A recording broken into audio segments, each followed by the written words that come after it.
When people think about filmmaking, they usually think about it taking a really long time. And I can see why. Because most movies takes about, like, feature films at least, they mostly just take about 1 to 2, like, actually 1 to a lot of years. Like, I've seen some movies that take up to 10 years, depending on the production process, right? So you wouldn't really think of the fact that it takes less time because, it takes a long time. You've seen all these films, and every time like somebody documents their film journey, it usually takes a long time. I don't mean that it takes a long time as in, like, actual time wise. I'm thinking like actually production wise. Well, also depending on how fast you work, of course, because I did manage to make my short film in less. Well, I did like 1 week to prepare and then 4 hours to actually shoot, which is going to be the theme of today's video, which is going to be the fact that you actually take more time preparing for the film that you're about to make than actually filming itself. This is something that I've realized. I mean, it's kind of obvious for everybody who does film in general because the actual filming process, like if you ever filmed anything before, if you ever been on set, you've known that takes like mostly like 1 to 4 hours. I know most of the times the thing is that's when it comes to like one scene, of course. When it comes to like filming multiple things on the same day on the same location, then yeah, it could take up to like even longer, right? But when it comes to like a scene where it's just like two people talking, which has been the format which I have practiced the most, that usually just takes like, if it's like a 2 minute shoot, I mean 2 minute short film scene, that usually just takes me like around 4 hours, right? Like 4 to 3 hours. The actual process of preparing for the film, though, is something that does take a long time. And so, what does this process entail, right? How do you prepare for a film? And it varies depending on the role that you get, of course. As an actor, you have several ways in which you can practice. There's like the most experience I have when it comes to the film. When it comes to filming, you can practice by, of course, reading the script.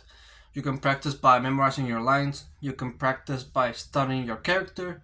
You can practice by doing your character's routine. There's several ways in which you can practice. You can also read acting books, how to act better. There's like several ways in which you can become a better actor and prepare for your role. As to how much time, though, I would say as much time as you need. I think as long as you feel confident about your role, that's as much like as you need to practice for. Because if you're confident about your role, then the chances of you being successful and performing confidently is gonna increase.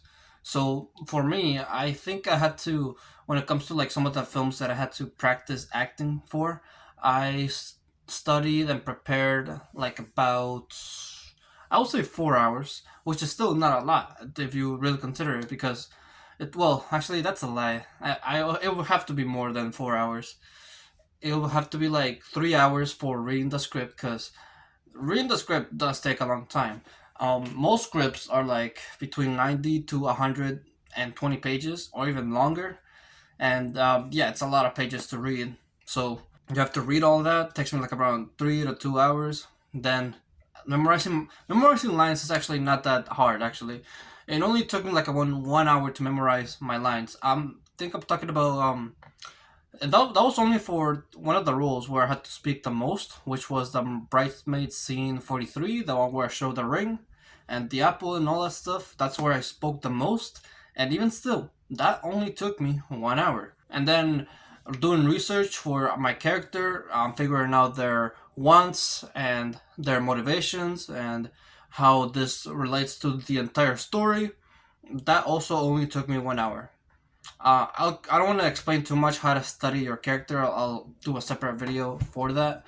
But what I'm trying to get at is 2 hours of like reading the script, 1 hour memorizing the lines, and then another hour of studying your character. So that's 4 hours. This is at least for me. There are some people who need to practice longer, who need to insecure, like who need to secure their performance more. And it's all a matter. The thing is, the actual studying and prepare for your film is not that hard. Again, just 4 hours. What's hard is finding the time to do it. I've seen like there's a lot of people in my class, right? And it still surprises me how there are some people who don't manage to memorize their lines, right? And I'm like, oh, you're a college student, you're doing a film and you're practicing for a film for a grade. So how do you manage to not be completely prepared? I mean, same goes for me. When I first started doing my first films where I acted in, I didn't take it too seriously. Didn't memorize the lines. I didn't even have that many speaking lines. As a matter of fact, there was one film where I don't have speaking lines, so I didn't really prepare much. But once I got in the groove of things and I started acting more and I liked it better, I started getting in the field more. I started to say like, oh, how do people still not memorize their lines? And that made me realize that well, I didn't realize it right away. I remember one of the professors was like, oh, this student is gone. She was absent today, and that's because she has a kid responsibility. She probably has a job too. And then we realized it's not about like setting time aside. It's the fact that there are gonna be more important things in the way of you preparing for your role. And in order to be good at your role and be prepared for it, you are gonna have to sacrifice things in your life if you wanna be like perform to the best extent in whatever field you want to do on. This just doesn't go for filmmaking in general. This just goes for all life. If, like, for example, for a test, right? If you want to perform good at a test, you're gonna have to study, and how much time do you need to study for? Well, as much time as it takes for you to feel more confident. Let's say you're gonna go on a date. I know a lot of guys don't do this because they already feel confident enough to just go on a date, but you could still practice. You could still like think about things that like you could still think about things they're gonna say. Maybe gifts that you can give her, like maybe bring her flowers, ways in which you can be nice. Um, you know, what type of plays you wanna bring her. You can prepare these things. I know a lot of guys just go for it, but it's still. I mean, I'm not saying. Well, what I'm saying is like you still shouldn't overthink when you're the actual date, but like before that, yeah, sure. Maybe think about how to be nicer, how to be better. I'm going on a date. Prepare for it. Why not prepare for a date? What am I on about? Why am I coping? Prepare for a date. And this philosophy of more of okay, spending less time working, but spend time before that supercharging your work, like preparing yourself for work. And yeah, like that analogy, that supercharging, it's like you're like supercharging a special attack, and the more time you spend supercharging that attack, the more powerful it's gonna be whenever you do release it. I did a Kamehameha. I'm a big Dragon Ball fan. I don't know if you guys know this, but I'm like kind of like obsessed with Dragon Ball. Like I have like I don't know if you can see it, but like there's like a Goku over here. It's like a figurine. Anyway, actually no, I'm not done fanboying about Dragon Ball. I also got this. I'm like a big Dragon Ball fan. Yeah, like best one of the best animes ever. Changed my life. I'll talk about it in a different video though. One thing that I want you to keep in mind as well is to not lie to yourself.